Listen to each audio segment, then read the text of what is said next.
11, 12, 13, 14। अपने पास 2 संस्कार बचते हैं। 2 संस्कारों में एक बड़ा खतरनाक संस्कार है।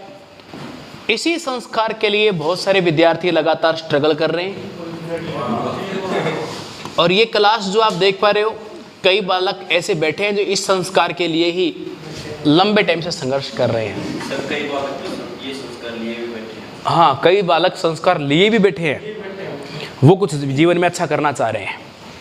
विवाह संस्कार, एक ही जवाब पूछे कि विवाह संस्कार होता क्या है, तो आपका जवाब होगा नहीं। जिनका हो रहा नहीं हो रहा, आप बताओ। विवाह संस्कार कम से कम बताओ, क्या बता सकते हो उसके बारे में? कुछ खोपड़ी, साथ में जिंदगी को आगे बढ़ाना, ये विवाह संस्कार है। खान साहब, आपके अनुसार विवाह संस्कार क्या है? निकाह मान लो, आप विवाह नहीं, निकाह मान लो। बताओ क्या है उसका मोरल, क्या है?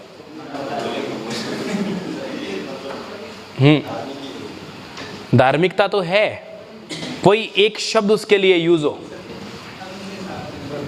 होगी आग के साथ। विवाह का मतलब होता है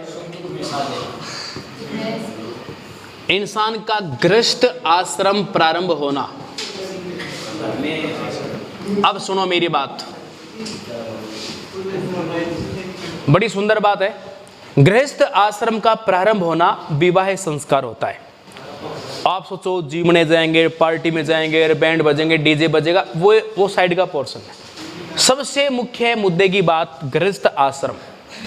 टाइप ऑफ मैरिज, ये आपके एग्जाम में बार बार पूछे जाने वाला क्वेश्चन है।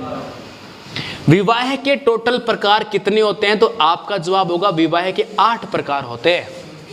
कितने प्रकार? 8 प्रकार। इस 8 प्रकार में से सुनो एक बार, बड़ी काम की बात है। 8 प्रकार में से आपके 4 विवाह ऐसे होते हैं जिनकी प्रशंसा की जाती है। 4 विवाह ऐसे होते हैं जिनकी प्रशंसा की जाती है, और इन्हीं में से 4 विवाह ऐसे होते हैं जिनकी क्या की जाती है? निंदा की जाती है, जिनकी कभी भी प्रशंसा नहीं हो सकती। इतने भद्दे 4 विवाह होते हैं। पहले आप इधर वाले 4 विवाह देखो जिसकी प्रशंसा होती है। जैसे एक विवाह है जिसको हम बोलते हैं ब्रह्म विवाह है, एक विवाह है आपका जिसे बोलते हैं देव विवाह है, और एक विवाह है जिसको हम कहेंगे प्रजापति विवाह है, और एक विवाह है जिसको हम कहेंगे आर्ष विवाह है। यानी 4 विवाह ऐसे हैं जिसकी हमेशा ही समाज प्रशंसा करता है। पहले मैं फटाफट से बता दूं। हाँ जी, बताओ 4 विवाह पहले वो और बता दूं जिसकी निंदा होती है। इसमें सबसे पहले जो आपका आएगा उस विवाह का नाम है गंधर्व विवाह है। गंधर्व, गंधर्व नहीं, गंधर्व, गंधर्व। एक बार और बोलो, गंधर्व। शाबाश। गंधर्व विवाह के बाद फिर एक विवाह है, हम बोलेंगे इसको राक्षस विवाह है। क्या? राक्षस विवाह। बोलो। हाँ, बीच में एक्सक्यूज नहीं करना है, बस बोलता रहना है। राक्षस विवाह के बाद एक विवाह है जिसको हम कहेंगे पिशाच विवाह है। बोलो। पिशाच विवाह है। और फिर इसके बाद में एक विवाह और है जिसको हम कहेंगे असुर विवाह है। यानी आप देखिए इतने सारे विवाह आपके सामने हैं। 4 ऐसे विवाह है जिनकी प्रशंसा हो सकती है, जिनकी नहीं होगी, वो ये विवाह है। अब एक बार आप समझो, इन सारों में लड़का और लड़की को समाज चुनता है। ब्रह्म विवाह और देव विवाह वो होते हैं जिसके अंदर पूर्णतः धार्मिक क्रियाएं होती है, जो शादी, फेरे, टोटल लड़का लड़की को परिवार चुन रहे हैं। प्रजापति विवाह वो होता है जिसके अंदर गांव का जो प्रजापति होता है, कुमार, वो शादी का बिचौला होता है, और उस बिचौले को कोई ना कोई गाय वगैरह और उसको दक्षिणा के रूप में देनी पड़ती थी। वो प्रजापति विवाह। आर्ष विवाह वो होता है जिसमें सारा कुछ बढ़िया है, लड़के को समाज चुन रहा है, पर लड़का पक्ष धन की मांग रखता है, दहेज मांगता है।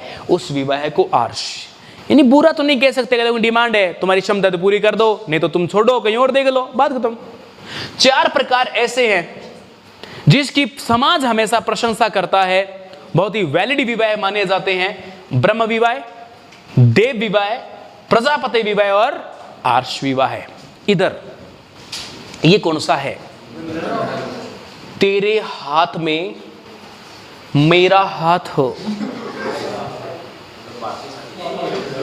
मैं तुझको भगा लाया तेरे बाप के घर से, तेरे बाप के घर से, तेरे आप के घर से। सोना कितना सोना है, सोने जैसा तेरा मन। अब ये वाले सीन जो होते हैं ना, वो यहाँ होते हैं गंधर्व विवाह में। यानी सीधी सीधी भाषा में बात करो तो आप यहाँ पर कह सकते हो क्या आ जाएगी? Love marriage.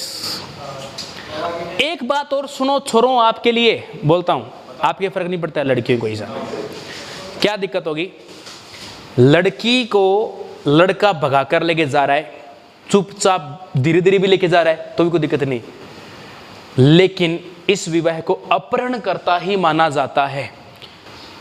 मतलब क्या लड़की तो, चलो लड़का तो समझदार था, लड़की पे ही बात आती है, लड़की तो जी बुला फुसला के ले गया, लड़की को तो ब्रेन वॉश कर दिया, लड़की तो बोली बड़ी थी, ये तो मेंटल थी, फलाना था, इसका तो दवाइयाँ चल रही है, लड़के ने ऐसे मतलब कर दिया। अच्छी बाद में 2 जा पड़ गई, लड़की भी मेरे को पता ही नहीं कैसे हो गया इसने कहा था चल मैं आ गई, बिना मतलब में छोड़ेगी बेचारेगी उसकी जिंदगी। तो कीड़े छोड़ेगी थे, कीड़े छोरे के ही थे, मन में लड्डू उसी के फूट रहे थे।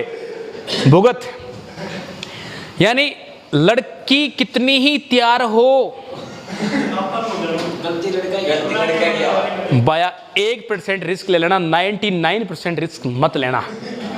कोई टाइम पर भी लिख देना, कुछ नहीं बढ़ता है। गंधर्व विवाह देखो, लड़की साथ तैयार जाने को तैयार है, फिर भी इस विवाह को अपहरण विवाह माना जा रहा है। सोचो समाज एक्सेप्ट क्यों नहीं कर रहा है? क्योंकि यदि बच्चे डिसीजन लेंगे ना, यदि बच्चे फैसले लेंगे ना, तो उनमें फासले बहुत जल्दी हो जाएंगे, क्योंकि इसमें समाज नहीं आएगा।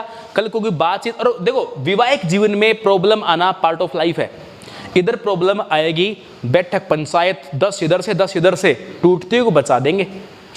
इधर बोला भुगत, तू ले आया, ना गाला सांप गल में गाला, भुगत करवा तेरी, चल कुछ नहीं होगा। अब देखो राक्षस नाम से पता चल रहा है, किसी लड़की के साथ दुश्मनी निकाल लेना, जबरदस्ती किसी के साथ में शादी कर लेना। अब छोटे बहन भाइयों, इन दोनों की डेफिनेशन बताते ही मुझे बहुत बुरा लग रहा है, मतलब बहुत ही बुरा व्यवहार। इसमें तो बलपूर्वक किसी लड़की की शादी करने की इच्छा ही नहीं, बलपूर्वक उसके साथ में शारीरिक संबंध बनाकर विवाह करना। पेशाच विवाह है, यही है कि लड़की को उठाकर ले जाना, किसी के मतलब कोई कर्जा वर्जा हो उस चक्कर में ले जाना। तीन विवाह तो बहुत बुरे विवाह है। डेफिनेशन देते हुए इनमें बुरा लग रहा है, इतने गंदे विवाह हैं ये तो। अब आपके पास 4 विवाह बचते हैं। सर्वश्रेष्ठ विवाह कौन सा है? ब्रह्म विवाह होता है। लेकिन एक बात आपको बता दूं मैं, विवाह जो होते हैं ना, विवाह में फेरे लिए जाते हैं। एक बड़ी तगड़ी बात है, लोग बड़े कंफ्यूजन में रहते हैं। कुछ लोग बोलते हैं 7 फेरे होते हैं, कुछ लोग बोलते हैं 4 फेरे होते हैं, कुछ गीत गाते हैं 7 फेरों के 7 वचन फलाना दिवकार। अब रीजन क्या है? लोग अपना अपना एक्सक्यूज देते हैं। देखो विवाह की 2 पद्धतियां हैं। यदि विवाह आपके शिव विवाह पत्ति से हो रहा है ना, तो 7 फेरे होंगे। यदि विवाह आपके विष्णु विवाह पत्ति से हो रहा है, तो फेरे आपके कितने होंगे? 4। कुछ लोग एक्सक्यूज देते हैं, बाबूजी महाराज थे ना, उन्होंने 3.5 फेरे लिए, 4 पूरे होने वाले ही थे, उसके बाद राजस्थान में 4 फेरों का चलन आ गया। ये राजस्थानी नहीं है, ये पूरे इंडिया में चलते हैं। हरियाणा में भी 4 फेरे लगभग रिवाज है, ये 4 फेरे वाले। हाँ भी कुछ 7 ले लेते हैं। आपका तो सिस्टम ही नहीं आ रहा है आपका तो प्रोग्राम ही, आपके तो दिया जगा के चारों तरफ उसकी फेरे ले लेते हैं, दीपक जला के भी। मतलब बहुत तगड़ी तगड़ी रिवाजें होती है। और आदिवासी परिवार में तो कुछ कहना ही क्या है, अलग ही रिवाज है।